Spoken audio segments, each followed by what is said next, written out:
السلام علیکم ورحمۃ اللہ وبرکاتہ۔ دوستو، آج ہم دجال کے فتنے کے حوالے سے جانیں گے اور قیامت کی یہ بڑی نشانی ہم آج کھول کر آپ تک بیان کریں گے تاکہ آپ اسے آگے والوں تک پہنچا دیں۔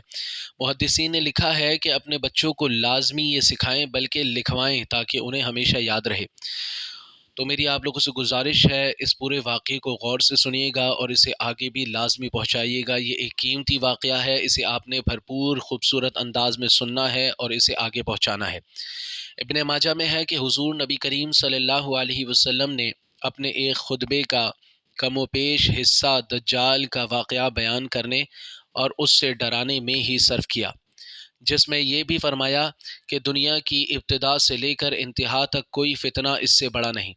تمام انبیاء علیہ السلام اپنی اپنی امتوں کو اس سے آگاہ کرتے رہے ہیں۔ میں سب سے آخری نبی ہوں اور تم سب سے آخری امت ہو، وہ یقیناً تم ہی میں آئے گا۔ اگر میری موجودگی میں آ گیا تب تو میں اس سے نمٹ لوں گا، اور اگر بعد میں آیا تو ہر شخص کو اپنا آپا اس سے بچانا ہے۔ میں اللہ تعالیٰ کو ہر مسلمان کا خلیفہ بناتا ہوں۔ وہ شام و عراق کے درمیان نکلے گا، دائیں بائیں خوب گھومے گا۔ لوگو، اے اللہ کے بندو، دیکھو دیکھو ثابت قدم رہنا۔ سنو، میں تمہیں اس کی ایسی صفت سناتا ہوں جو کسی نبی نے اپنی امت کو نہیں سنائی۔ وہ ابتدائی دعویٰ کرے گا کہ میں نبی ہوں، بس تم یاد رکھنا میرے بعد کوئی نبی نہیں۔ پھر وہ اس سے بھی بڑھ جائے گا اور کہے گا میں خدا ہوں، بس تم یاد رکھنا خدا کو ان آنکھوں سے کوئی نہیں دیکھ سکتا، ہاں مرنے کے بعد دیدار الہی ہو سکتا ہے۔ اور سنو، وہ کانا ہوگا اور تمہارا رب کانا نہیں۔ اس کی دونوں آنکھوں کے درمیان کافر لکھا ہوا ہوگا، جسے پڑھا لکھا اور ان پڑھ غرض ہر مسلمان پڑھ لے گا۔ اس کے ساتھ آگ ہوگی اور باغ ہوگا۔ اس کی آگ دراصل جنت ہے اور اس کا باغ دراصل جہنم ہے۔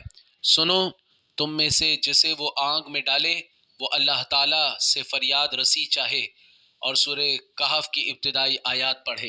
حضور علیہ الصلوۃ والسلام نے طریقہ بھی بیان کیا کہ جسے وہ آگ میں ڈالے تو وہ سورہ کہف کی ابتدائی آیات پڑھے، اس کی وہ آگ اس پر ٹھنڈک اور سلامتی بن جائے گی، جیسا کہ حضرت ابراہیم علیہ السلام پر نمرود کی آگ ہو گئی تھی۔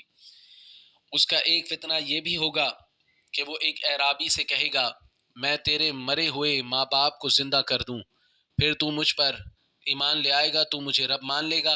وہ اقرار کرے گا۔ اتنے میں دو شیطان اس کی ماں باپ کی شکل میں ظاہر ہوں گے اور اسے کہیں گے بیٹے یہی تیرا رب ہے، اسے مان لے۔ اس کا ایک فتنہ یہ بھی ہوگا کہ وہ ایک شخص پر مسلط کر دیا جائے گا اور اسے آرے سے چروا کر دو ٹکڑے کروا دے گا، پھر لوگوں سے کہے گا میرے اس بندے کو دیکھنا، اب میں اسے زندہ کر دوں گا، لیکن پھر بھی یہی کہے گا کہ اس کا رب میرے سوا اور ہے۔ چنانچہ یہ اسے اٹھائے گا، بٹھائے گا اور یہ خبیث اس سے پوچھے گا تیرا رب کون ہے؟ وہ جواب دے گا میرا رب اللہ تعالیٰ ہے اور تو خدا کا دشمن دجال ہے۔ خدا کی قسم، اب تو مجھے پہلے سے بھی زیادہ یقین ہو گیا کہ اللہ تعالیٰ ہی میرا رب ہے، تو نہیں۔ دوسری سند میں یہ بھی آیا کہ حضور علیہ الصلوۃ والسلام نے فرمایا یہ مومن میری تمام امت سے زیادہ بلند درجے کا امتی ہوگا۔ حضرت ابو سعید خدری رضی اللہ تعالیٰ عنہ فرماتے ہیں اس حدیث کو سن کر ہمارا خیال تھا کہ یہ شخص حضرت عمر بن خطاب رضی اللہ تعالیٰ عنہ ہوں گے۔ آپ رضی اللہ تعالیٰ عنہ کی شہادت تک ہمارا یہی خیال رہا۔ حضور علیہ الصلوۃ والسلام فرماتے ہیں اس کا ایک فتنہ یہ بھی ہوگا کہ وہ آسمان کو پانی برسانے کا حکم دے گا اور آسمان سے بارش ہوگی، اور زمین کو پیداوار اگانے کا حکم دے گا اور زمین سے پیداوار ہوگی۔ اس کا ایک فتنہ یہ بھی ہوگا کہ وہ ایک قبیلے کے پاس جائے گا اور وہ اسے نہ مانیں گے، اسی وقت ان کی تمام چیزیں برباد اور ہلاک ہو جائیں گی۔ دوسرے قبیلے کے پاس جائے گا جو اسے خدا مان لیں گے، اسی وقت اس کو وہ حکم دے گا تو آسمان سے بارش برسے گی اور زمین پھل اور کھیتی اگائے گی، ان کے جانور پہلے سے زیادہ موٹے، تازے اور دودھ والے ہو جائیں گے۔ سوائے مکہ اور مدینہ کے تمام ممالک کا دورہ کرے گا۔ جب مدینے کا رخ کرے گا یہاں ہر راہ پر فرشتے کھلی تلواریں لیے کھڑے ہوں گے، تو وہاں سے نکل کر وہ ضریب احمر کے پاس ٹھہر جائے گا۔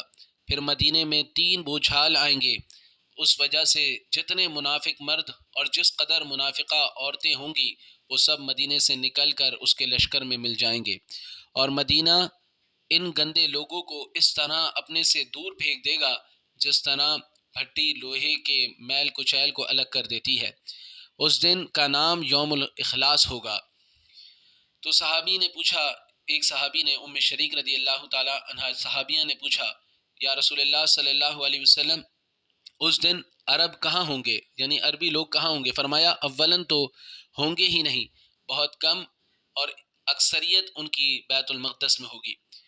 ان کا امام ایک صالح شخص ہوگا جو آگے بڑھ کر صبح کی نماز پڑھا رہا ہوگا جب حضرت عیسیٰ بن مریم علیہ السلام نازل ہوں گے۔ یہ امام پیچھے اپنے پیروں کو پیچھے ہٹائے گا تاکہ آپ علیہ السلام آگے بڑھ کر امامت کرائیں، لیکن آپ علیہ السلام اس کی کمر پر ہاتھ رکھ کر فرمائیں گے، آگے بڑھو اور نماز پڑھاؤ، اقامت تمہارے لیے کہی گئی ہے۔ بس ان کا امام ہی نماز پڑھائے گا۔ نماز سے فارغ ہو کر حضرت عیسیٰ علیہ السلام فرمائیں گے دروازہ کھول دو، بس کھول دیا جائے گا تو ادھر دجال 70,000 یہودیوں کا لشکر لیے موجود ہوگا، جن کے سر پر تاج اور جن کی تلواروں پر سونا ہوگا۔ دجال آپ علیہ السلام کو دیکھ کر اس طرح گھلنے لگے گا جس طرح نمک پانی میں گھلتا ہے، اور ایک دم پیٹ پھیر کر بھاگنا شروع ہو جائے گا، لیکن آپ علیہ السلام فرمائیں گے خدا نے مقرر کر دیا ہے کہ تو میرے ہاتھ سے ایک ضرب کھائے گا، تو اسے ٹال نہیں سکتا۔ چنانچہ آپ علیہ السلام اسے باب لد کے پاس پکڑ لیں گے اور وہیں اسے قتل کر دیں گے۔ اب یہودی بدحواس ہو کر منتشر ہوں گے، بھاگیں گے، لیکن انہیں کہیں سر چھپانے کی جگہ نہ ملے گی۔ ہر پتھر، ہر درخت، ہر دیوار، ہر جانور بولتا ہوگا کہ اے مسلمان یہودی یہاں پر آ کر چھپا ہے، اسے مار ڈال۔ ہاں، ببول کا درخت یہودیوں کا درخت ہے، یہ نہیں بولے گا۔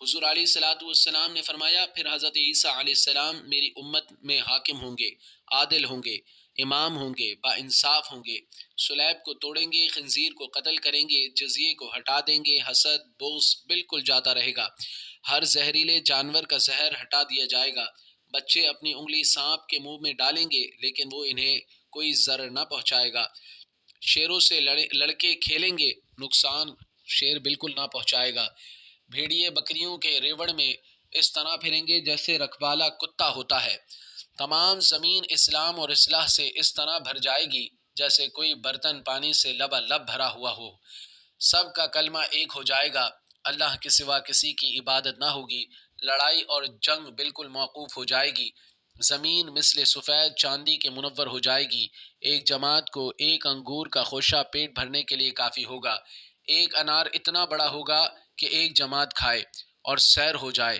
بیل کی قیمت بڑھ جائے گی اور گھوڑا چند درہموں میں ملے گا۔ لوگوں نے پوچھا اس کی قیمت گر جائے گی، کیا وجہ ہے؟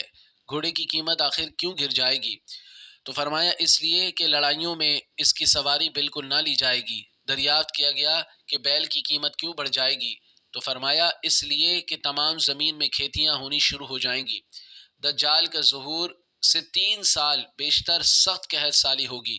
پہلے سال بارش کا تیسرا حصہ حکم خدا روک لیا جائے گا، پھر زمین کی پیداوار کا بھی تیسرا حصہ کم ہو جائے گا، پھر دوسرے سال اللہ آسمان کو حکم دے گا کہ بارش کی 2/3 روک لے، اور یہی حکم زمین کو ہوگا کہ وہ اپنی پیداوار کی 2/3 کم کر دے۔ تیسرے سال آسمان سے بارش کا 1 قطرہ نہ برسے گا اور زمین سے کوئی چیز پیدا نہ ہوگی، تمام جانور اس قحط سالی سے ہلاک ہو جائیں گے مگر جسے اللہ چاہے۔ آپ علیہ السلام سے پوچھا گیا پھر اس وقت لوگ زندہ کیسے رہ جائیں گے؟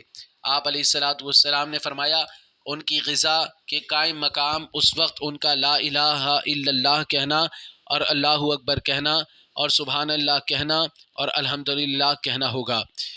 اللہ اکبر۔ علماء فرماتے ہیں کہ ہمارے اساتذہ نے ہمیں حکم دیا ہے کہ اپنے قابل بچوں کو یہ حدیث ضرور یاد کروائیں، بلکہ لکھوائیں تاکہ وہ اپنے بعد والوں کو یاد کرا سکیں۔ تو آپ لازمی جن نے یہ واقعہ سنا ہے اسے آگے ضرور شیئر کریں اور اپنے بچوں کو، اپنے خاندان والوں کو ضرور سنائیں تاکہ وہ اس دجال کے فتنے کے لیے ہمیشہ اللہ تعالیٰ سے پناہ مانگیں، اور اللہ تعالیٰ اگر ان میں سے کسی کو رکھے تو وہ ایمان والے ہوں۔ جزاک اللہ۔ السلام علیکم ورحمۃ اللہ۔ ہمارے چینل کو بھی سبسکرائب کیجیے گا۔ جزاک اللہ۔